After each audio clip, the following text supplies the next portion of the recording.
Bom dia ou bom dia! Sejam muito bem-vindos a mais um vídeo do canal. Não se esqueçam de subscrever e de deixar o vosso like e, se possível, até o vosso comentário com sugestões, porque é absolutamente essencial para que eu vos possa continuar a trazer mais notícias.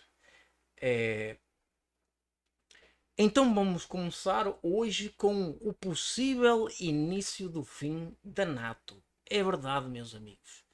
Estamos a assistir a momentos históricos do qual talvez não estejamos preparados por nunca termos tido a experiência eh, em situações desta. Mas que a história se repete, não é? Como dizem, e, e são muito parecidas com aquilo que já havia acontecido em outras épocas. Então vamos lá analisar esta notícia, segundo a qual a administração Trump decidiu que não iria providenciar mais ajuda militar a Kiev. Segundo o presidente dos Estados Unidos, seu homólogo ucraniano não está interessado na paz e fica a fazer exigências fora da realidade dos factos, pois não detém as cartas do jogo. Ora, o presidente Zelensky eh, começou já a discutir opções alternativas com os seus parceiros europeus. Ora, vamos dar aqui um contexto a toda esta história que se está a passar aqui. É o seguinte: os líderes europeus têm-se debatido com o quem é este Trump do segundo mandato. O Trump do primeiro mandato foi aquele Trump famoso pelas suas estratégias não convencionais de negociação. Inclusive ele escreveu um livro que é conhecido de todos, que é a arte da negociação, The Art of Deal, em que ele gosta de bancar ali o mauzão. E até aqui os líderes europeus estavam-se a debater se isto não era mais do mesmo, era mais uma continuação do primeiro mandato do Trump, eh, em que ele andou a falar com vários líderes mundiais, que era um problema para o Ocidente e tal. Então, é verdade, e até foi isto que impulsionou muito do Trump, é verdade que durante muito tempo os europeus viveram à custa da ajuda militar dos Estados Unidos. É, isso permitiu que esse gasto, que não era usado para efeitos militares, melhorassem muito a qualidade de vida na Europa, nomeadamente através de programas sociais. Agora, os Estados Unidos, que têm militares espalhados pelo globo, sempre tiveram pagar uma grande fatura pela proteção que davam aos outros. É óbvio que isso também lhes permitia ter certas vantagens, como exercer influência sobre o mundo todo. Mas eu vou aqui compartilhar até um caso que aconteceu comigo que pode indicar que a realidade não seria essa realidade perfeita. E por isso que estamos a assistir a toda esta revolução nas, nas relações internacionais. Eu, quando visitei a costa leste dos Estados Unidos, honestamente fiquei muito impressionado com as péssimas condições de infraestrutura em Nova York. É óbvio que Nova York, sendo uma cidade importantíssima na superpotência mundial que é os Estados Unidos, espera-se que pelo menos esteja perto de ser um Dubai ou um Xangai, né? Não, é, é isso que se espera, mas isso está muito longe de ser a realidade de Nova York. É, a exceção feita, é claro, ao Financial Center de Wall Street, o resto está completamente obsoleto. Eu sou dos anos 80 e, portanto, eu acompanhei o apogeu dos Estados Unidos ali nos anos 80 e nos anos 90 e depois também essa, essa, esse, essa perda de poder que tem acontecido nas últimas décadas, a partir do ano 2000, dos anos, uh, nomeadamente a partir do 11 de setembro. Inclusive havia até uma profecia de que a profecia de Nostradamus, que dois irmãos se cairiam, que é uma espécie de referência às torres gêmeas do World Trade Center, e que o Império se desmoronaria, e parece que realmente a profecia está-se a tornar uma realidade, infelizmente, mas é isso que está a acontecer. E então os Estados Unidos, a partir do 11 de setembro, vêm constantemente a cair sucessivas crises mundiais e a perder todo o seu poderio económico e militar. E quando eu fui a Nova Iorque, eu vi que Nova Iorque está parado no tempo. Nova Iorque está parado nos anos 80 e 90, que é os anos do apogeu dos Estados Unidos. Tudo velho, de ratos e baratas por todo lado, enfim. Mas não é só Nova Iorque. Não é só Nova Iorque. Muitas outras cidades americanas estão, inclusive, no mesmo estado degradante. Por exemplo, o chamado Cinturão de Ferrugem, onde havia uma grande indústria automóvel americana que colapsou e mergulhou a população em condições absolutamente degradantes. E o episódio que eu tive e que vou compartilhar aqui com vocês foi que quando eu estava lá nos Estados Unidos, eu fui parar a um hostel, por desconhecimento, fui parar num hostel que estava cheio de imigrantes, daqueles que parece que atravessaram a fronteira do México, ou que atravessaram a corrente do Golfo, vindos de Cuba. Enfim, já estão a imaginar o cenário. E quando eu cheguei lá e deparo-me com aquela gente toda no hostel, cheio de camas, quartos apinhados de camas, cheio de imigrantes por todo lado, com cada cama parecia uma espécie de mini casa. Tinha-se, por exemplo, tinha o imigrante, tinha as coisas todas dele, tinha malas, tinha roupas, às vezes até tinha comida, ou até a fotografia dos parentes que tinha deixado para trás, da família. Era realmente condições deploráveis, era inacreditável. E não só isso, logo que eu cheguei lá, pousei as minhas coisas e fiquei assim um pouco assim, meio assim, assustado, assim, tipo, o que é que se passa aqui? E fui ao banheiro para tomar um duche. Quando eu chego no duche, que era uma banheira, eu olho e o que é que eu vejo no meio? Assim, tipo um buracão assim no meio. Parecia que aquele tinha levado um tiro ali e tinha partido a banheira. E era ali que aquela gente toda que tinha que tomar banho. Naquele banheiro, com aquela banheira com um buraco no meio. E eu toco a sair dali, reservei para outro lugar e lá fui embora. E realmente às vezes a gente não imagina a gente imagina com uma superpotência que é tudo perfeito e afinal não é. Pronto, voltando então a estas medidas que a administração Trump está a tomar e que são gravíssimas para o futuro da Europa, são medidas muito análogas a um episódio da história que já aconteceu anteriormente na Europa, nomeadamente quando a Europa foi dividida entre a Alemanha nazi e a União Soviética.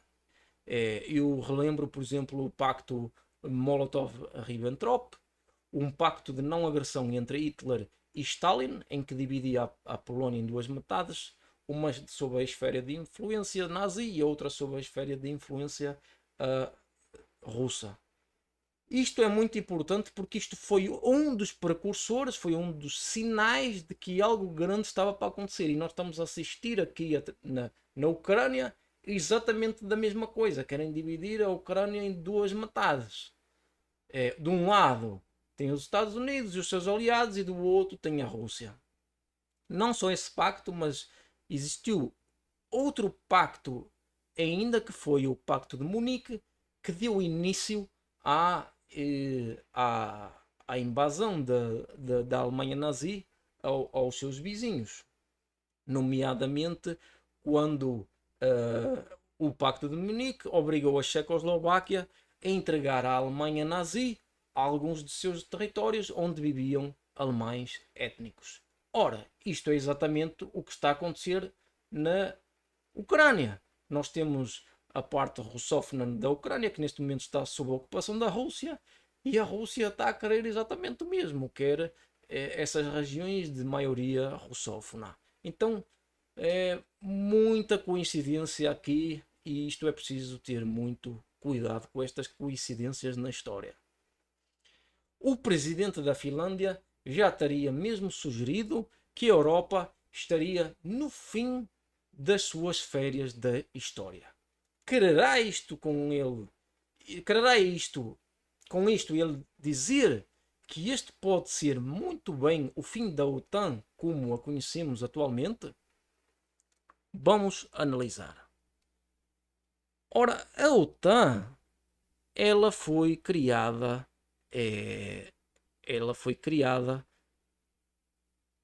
no tempo da Guerra Fria. Então ela é a organização do Tratado do Atlântico Norte, é um organismo internacional fundado no contexto da Guerra Fria, devido à polarização política, principalmente na Europa, onde se encontrava a chamada Cortina de Ferro, que vemos na imagem, e que dividia a Europa Ocidental, liderada pelos Estados Unidos, e a Europa de Leste, liderada pela Rússia. O objetivo da OTAN era garantir a segurança dos seus países membros, ou mais precisamente garantir os interesses dos aliados dos Estados Unidos. Ora, e é aqui que parece que nós estamos outra vez. Nós temos, só que no caso a cortina de ferro se deslocou mais para leste, está mais ali na fronteira da Rússia, da Bielorrússia e ali a dividir as regiões tomadas pela Rússia na Ucrânia. E face a esses últimos desenvolvimentos,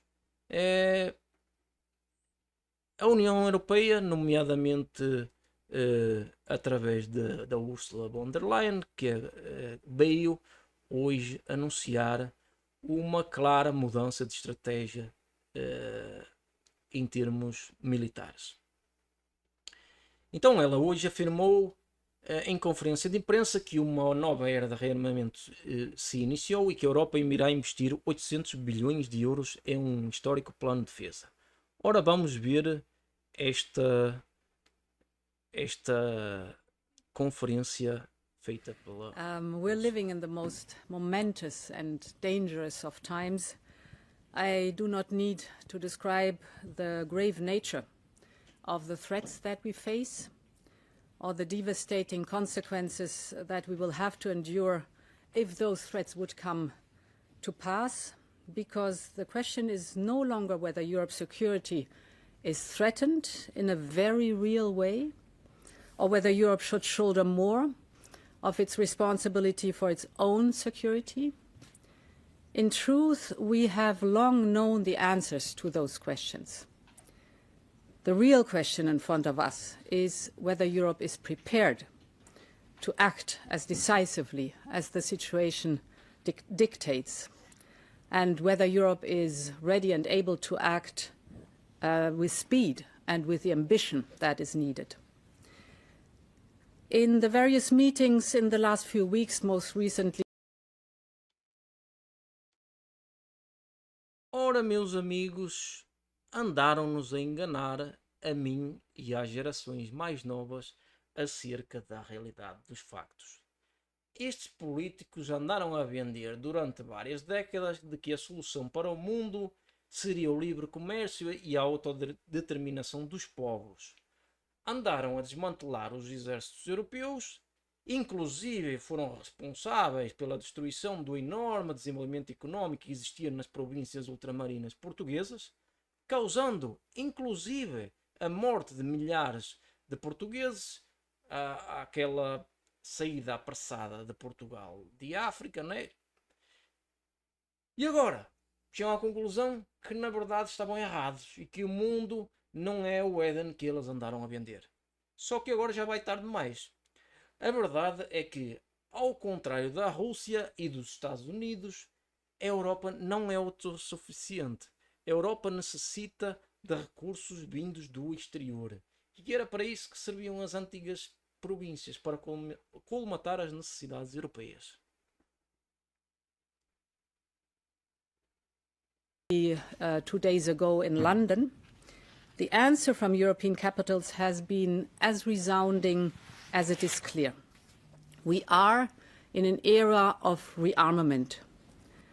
And Europe is ready to massively boost its defense spending, both to respond to the short-term urgency to act and to support Ukraine, but also to address the long-term need to take on more responsibility for our own European security. And this is why today I have written a letter to the leaders ahead of Thursday's European Council. This is why we are here together today. I have outlined in this letter to the leaders the Rearm Europe plan.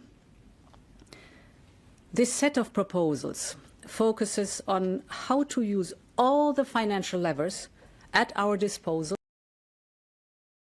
Este é o ponto que dá para ver que a União Europeia andou a estrangular a soberania nacional, impedindo os Estados de se armarem militarmente. Ora, fica mais evidente ainda se pensarmos no chamado Lebensraum, o espaço vital tão propagandeado por Hitler. Foi por isso que o Hitler iniciou o ataque à antiga União Soviética, porque ele sabia muito bem que os recursos minerais necessários à soberania alemã não existiam na Alemanha atual e ele precisava de se expandir para o leste, nomeadamente para a União Soviética. Agora estamos a assistir de novo ao colapso alemão, porque estes pseudo-líderes não só não aprenderam com a história, como não tiveram visão para antecipar este eterno problema europeu. E para piorar, nós estamos realmente a chegar ao mesmo ponto que estávamos antigamente, que era, estávamos sós, não tínhamos o aliado, que era os Estados Unidos, e estamos outra vez no meio desta confusão entre duas superpotências, o que é perigosíssimo, não é? Estamos basicamente a ser, os Estados Unidos estão a sair e nós estamos a ser empurrados na direção da Rússia, de uma guerra.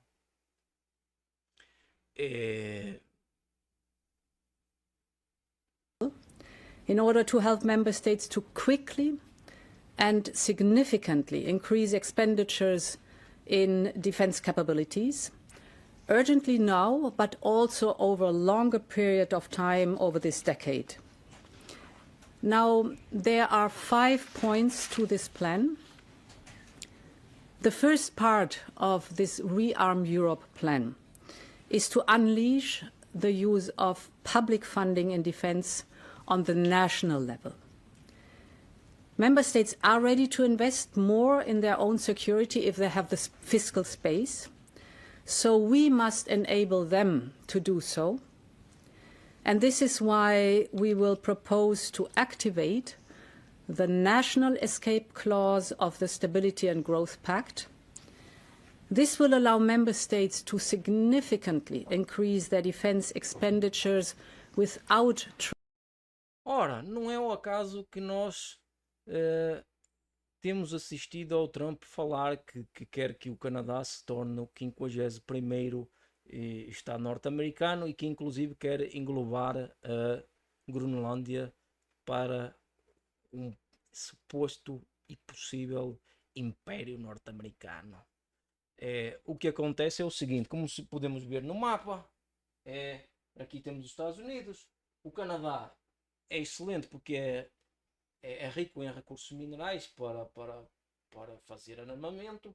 E depois temos a Groenlândia, o que, no caso da Europa ser empurrada para a Rússia, que se encontra aqui numa guerra em que, por exemplo, sei lá, aconteça uma grande desgraça, os Estados Unidos estarão perfeitamente protegidos daqui da Europa e da Rússia, não é? É... Mas eu tenho que dizer ainda o seguinte: vou apresentar aqui uma visão alternativa de algo ainda mais grave que possa estar a acontecer por trás dos bastidores.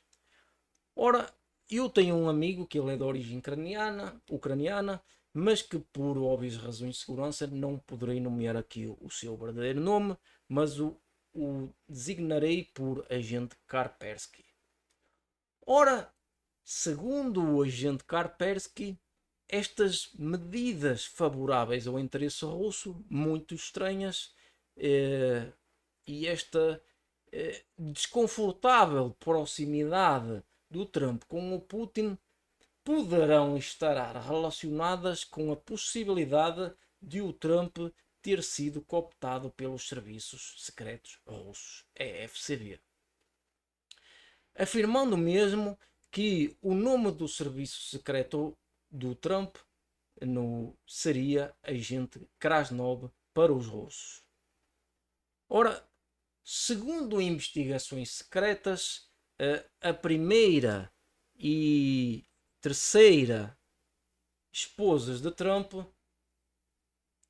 a primeira seria mesmo uma agente secreta implantada pelo Putin, e a terceira supostamente seria familiar, seria filha de um antigo membro de um proeminente membro do Partido Comunista de uma antiga República Soviética. Ora, isto não é totalmente fora da razão. Vamos pensar aqui numa coisa. Nos anos 2000, para quem não sabe, logo depois que a União Soviética colapsou, ela ainda teve ali alguns presidentes, e depois é que entrou o Putin para presidente da Rússia. Ora, o Putin, ele era um agente secreto. Então qual foi a inteligência deles? Ele começou a fazer amizade com os líderes americanos, e muito provavelmente o que ele estava a fazer, na verdade, era recolher informações de inteligência. Muito provavelmente ele estava a conhecer proeminentes magnatas americanos, e é aqui que nos aparece o Sr. Trump. E é aqui que faz todo sentido, porque tendo em vista, e o Trump naquela altura já era conhecido por ser quem ele é, né? Que ele já era um businessman importante, o self-made man, o cara que representa o American Dream. Então não é de todo descabido que o Putin, na sua inteligência, tenha plantado um agente secreto, e que esse agente secreto poderia muito bem ser a primeira esposa do Trump. Não só isso, como depois a terceira esposa então teria um familiar no Partido Comunista, mas com certeza ele utilizou toda a inteligência dos serviços secretos russos, a FSB, para analisar informações relativas aos Estados Unidos. Inclusive naquela altura o Trump, eu lembro que ele chegou a dizer que jamais seria presidente dos Estados Unidos, e portanto é muito estranho que agora de repente ele queira ser presidente dos Estados Unidos, tenha dado esta reviravolta. Não só isso, mas também existe a possibilidade, porque o Trump é muito exótico, não é? Como a gente sabe, e supostamente podem existir imagens comprometedoras do Trump em atos menos próprios, e que estarão a ser utilizados pelo Putin para chantagear o mesmo. Portanto, isso é gravíssimo. Ou seja, não só a Europa perdeu o seu principal aliado e garantidor de segurança, como agora está basicamente empurrada a ter de fazer ou acordos de livre comércio com vários outros países, e como nós estamos assistindo, não é? Porque a alternativa é aquela alternativa que o Hitler teve, que é fazer guerra com a Rússia e ir à procura dos minerais, dos recursos minerais que são necessários para a Europa. A alternativa é fazer acordos de livre comércio, que nós estamos a ver agora, que eles estão a correr atrás da Índia, correram atrás do Mercosul, para fazer acordos de livre comércio para colmatar as suas necessidades internas, porque simplesmente a Europa não possui recursos naturais suficientes. Ora, espero que tenham gostado do vídeo e até um próximo vídeo. Até mais.